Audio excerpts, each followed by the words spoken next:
yung multo? Over naman sa multo. Puyat lang. Baka need mo kasi ng kape. Wala talaga nag-work kapag wala pa nga akong kape. Puro pre-coffee tas lang yung pumapasok. O sige, Spill. Ano na naman yung mga what-ifs mo tungkol sa kape? Okay, so what if isang araw, kwento na lang yung coffee sa future generations? What if dumating yung time na 1 cup per day lang yung allowed? Uy, wag naman. O nga, 2 cups pa lang before lunch pa lang eh. Tapos isipin mo pa, what if maging sobrang mahal ng kape? Parang per gram na yung binibili. Parang ginto. Goodbye allowance. Goodbye sweldo. International Coffee Month na this October. Pero alam mo, kaya ako napapaisip kasi recently, nag-join ako with Vanessa Tejano sa Bangon Henerasyon Takeover with Nescafe. Siya yung anak ni Andesa Tejano, isang Nescafe Coffee Ambassador at coffee farmer mismo. Dahil dito, dali niya yung pangarap na ipagpatuloy yung Bangon Henerasyon ng coffee farming. Gets, kasi kung wala magpapatuloy ng coffee farming, baka mangyari talaga yung mga what-ifs natin. Buti na lang kamo may Nescafe Plan, isang sustainability program na active rito sa Pilipinas. Actually, ang dami nga nilang nagawa eh. May trainings para matuto ng mga bagong farming techniques, scholarships para sa mga agri-students, tapos may mga partnerships para ma-highlight yung mga stories ng mga farmers.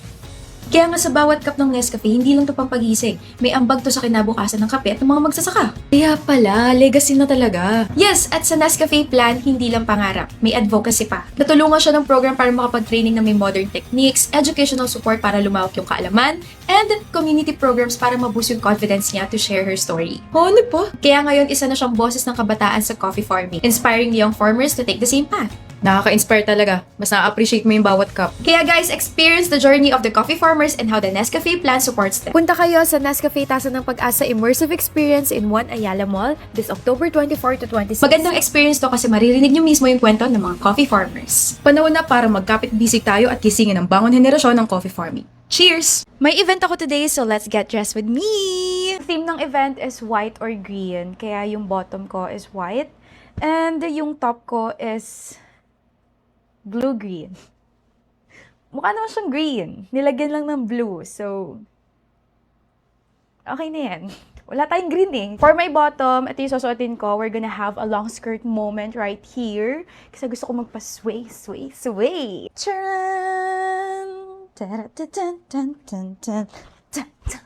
For my top, ito yung susuotin ko. This is an off-shoulder ruffled kinamerut. If nakikita niyo yung mga photos ko, you guys know I love off-shoulder tops. Kasi I feel like I'm exposed but keeping it a secret. Ewan, suotin na natin. So ito yung itsura kapag pinagsama na yung dalawa, 'di ba? Very cute, very very mahinhin kahit hindi naman. So kapag naka-off shoulder ako, feeling ko pwede kong gawin tong move na to. For my sandals, ito yung susuotin ko. This is actually one of my favorite sandals. Hindi siya masakit sa paa and bagay siya sa lahat. Update guys, I changed my top into white kasi I feel like out of place ako dun sa event since I realized na hindi ko talaga maipaglalaban ang blue-green. Pero yes, eto na ako. Very white, very demure. So this is my whole fit. Aalis na kami. Bye! Hello ma, pauwi na po ako. Ayan na nga ba sinasabi ko, Aya Marie? Alas 9 na, umuulan na, tapos mag-isa ka pa. Paano kung magkasakit ka o maaksidente? May naipon ka ba para pang ospital mo o pang gamot? Ma, wag po kayong mag-alala. Nag-iingat naman po ako palagi. Hello? Naku ma, paubos na po yung load ko. Baka hindi na po kita matawagan mamaya. Wala pong malapit na paloadan dito. Hello? Hello ma? Ma? Yan na nga ba sinasabi ko eh. Miss, bakit po? Sa Gcash ka na lang mag-load, may libreng health insurance pa nakasama sa kada load mo. Talaga? May health insurance na? Oo, kasi sa panahon ngayon, kailangan ng paghandaan yung emergencies at sariling safety. Kahit sa simpleng gastos ng load, pwede maging proteksyon laban sa mga malalaking gastos tulad ng aksidente o pagkakasakit lalo na kung doble kayod ka sa trabaho. Ay, buti na lang madali na magkaroon nito at wala pang dagdag gastos. Step 1, click by load. Step 2, choose a load promo for your own number. And step 3, upon checkout of load, tick get free health insurance. O ayan, dahil chinek mo yan, pag may nangyari sa'yo, ito yung mga makukuha mo. Up to 2,500 na sweldo assistance kapag confined ka or di makatrabaho. Up to 10,000 pesos kapag nabaldado ka, pwede mo ipambayad sa gamot or ano pa mga kailangan mo. At up to 30,000 pesos kapag may accidental death tapos may iiwan nyo sa pamilya mo if may mangyari. Wow! Dahil sa Gcash, bawat load ko may free health insurance na rin. Kaya panatag na ako na may sasalo kapag may nangyari sa akin. At least, handa na ako. You're welcome!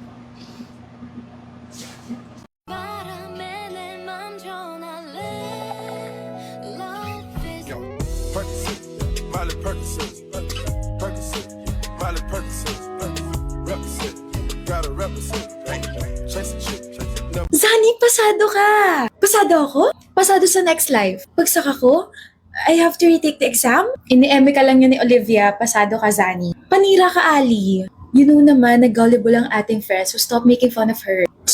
Wisit ka talaga. Dahil dyan, ilibre mo ako. Bakit kita ililibre, ibinubuli mo ako? Isusumbo kita kay Frank. Hindi tatalab sa akin yan. Kaka-Frank mo, baka ikaw pa yung i-Frank ko. Frank mo, mukha mo, Olivia. Gusto ko si Frank. It's a Frank! I hate you. Kaya wag kang ano dyan at ilibre mo kami. Mommy, I'll be home late. I'll be with my friends later. Tapos tomorrow po, I'll be with Frank. Do you have allowance pa? I can give you more. Hindi na po, Mommy. I have ipon pa. Hindi na namin nakikita si Frank. Pakisabi sa kanya, nagtatampo na kami ng dad mo. Dumalo ka mo siya rito. Ihahatid siya kasusundin niya naman po ako tomorrow. Kaya makikita niyo na po ulit siya. Tuloy alam kung siya po ba talaga yung anak niya or ako. Frank is a very responsible man and I love talking to him about business. So sinasabi niyo po hindi ako responsable? Shh, sige na, gumala ka na. Ang nga pala, nak. Po, malapit na yung 21st birthday mo and since malapit ka nang gumraduate, we decided to book your flight papuntang Rome. Why would you say this habang paalis na po ako? Pabitin, ganun. Mommy! Bye! I'm going to Rome this year. Sa birthday ko. I know. You know? Nasabihan ako nila tito and of course, kasama mo ako. Oh my gosh ka! Pero mas nauna pa nilang sabihin sa'yo kesa sa akin. Ako talaga yung paborito nila. Haha, so funny. Ikaw naman yung paborito ko. Anong ngiti yan? Bakit ang laki? Kinikilig ka, no? Di ba halata? 4 years and you're still kinikilig? Grabe. Iba talaga yung epekto ko sa'yo. Hangin ka masyado. Dapat sa'yo tinatangay eh. Natangay naman ako ah. Sa ganda mo nga lang. Stop! Ang dami ko pang gusto sabihin banat pero alam kong gutom ka na so saan mo gusto kumain? Parang nagkikrave ako sa samgyeopsal and kimchi. Eh di kumain tayo ng samgyeopsal and kimchi. Okay lang? But you're not a fan of Korean food, diba? Para sa'yo, I can be whoever and whatever. Iba naman yun eh. Ewan ko sa'yo. Tara na nga. Pero mahal. Di ka ba babalik? Saan? Sa ospital. Sa ospital? Anong gagawin ko sa ospital? I'm super healthy kaya. It's been 10 years. And your time is up, Sunny. What? Frank, are you sabog ba? Let's eat na nga. Tama na. Tama na ang ano. Naiinis na ako, Frank. Tama ng pagpapanggap na totoo tong lahat at bumalik ka na. Go where ba? Sa ospital? Anong gagawin ko doon? Anong gagawin natin doon? I'm completely fine. Bumalik ka na sa ospital kung nasan ka dahil tatanggalan ka na ng life support. Life support. Gosh! Nagpapatawa ka ba? Come on, Frank. Frank? Frank? Frank! Stop this. It's not funny. Frank! Who are you? Why do I look like you? Why do you look like me? Frank! If you're pranking me, just stop this, okay? It's not funny. Nasaan ka na, Frank? Zani. Frank! Zani, I am you 10 years ago. What? There's no Frank here. You have no family and friends here. Shut up. I don't understand, okay? I don't understand. I don't even know you. I don't know if you're real. I just... Where's Frank? Zani, it's all in your head. You just made this up. 10 years ago, nagpumulit ka umuwi mag-isa. Ihahatid na kita. Hindi na mahal. I can handle myself. Tawagan ko na lang yung driver mo. Just continue playing with your teammates and enjoy, okay? Zani! Bakutom ko eh. Shh! I'm a strong, independent woman. Kaya kong umuwi mag-isa.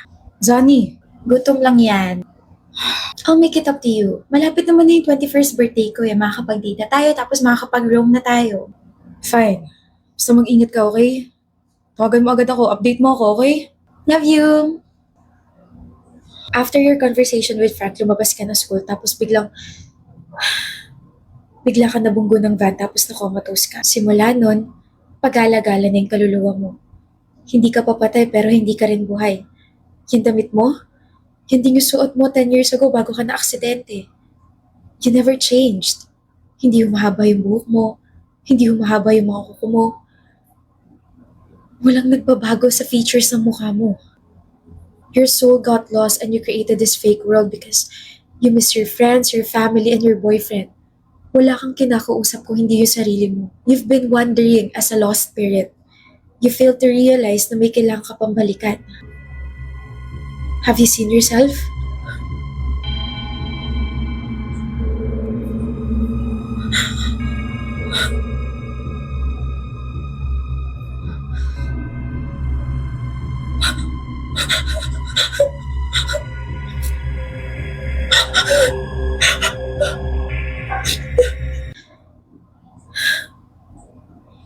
That is the real you.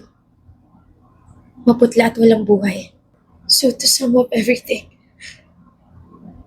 walang date na nangyari with Frank. Walang surprise flight na galing sa parents ko. Walang kwentuhan with my friends. Lahat yun. Galing lang sa imagination ko. Bakit? Bakit ngayon lang? Bakit ngayon lang? Well, I'm feeling so happy. Kasi makakapagpahinga na tayo ng tuluyan. Nasaan ako? Hospital? Mommy? Dad?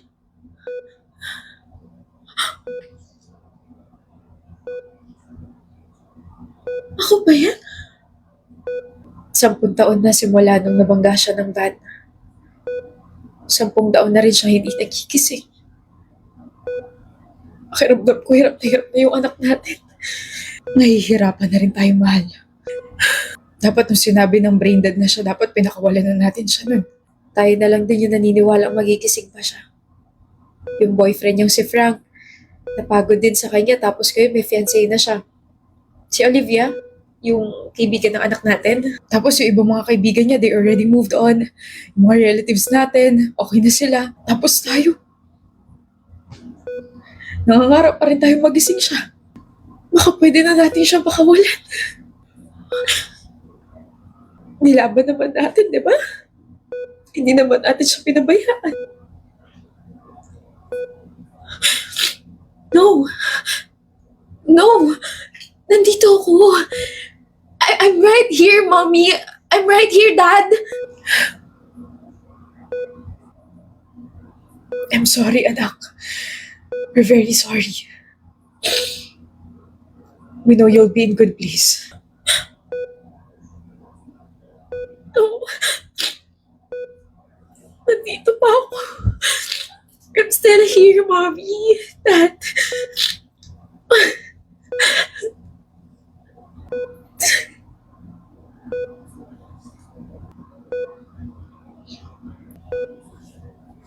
No.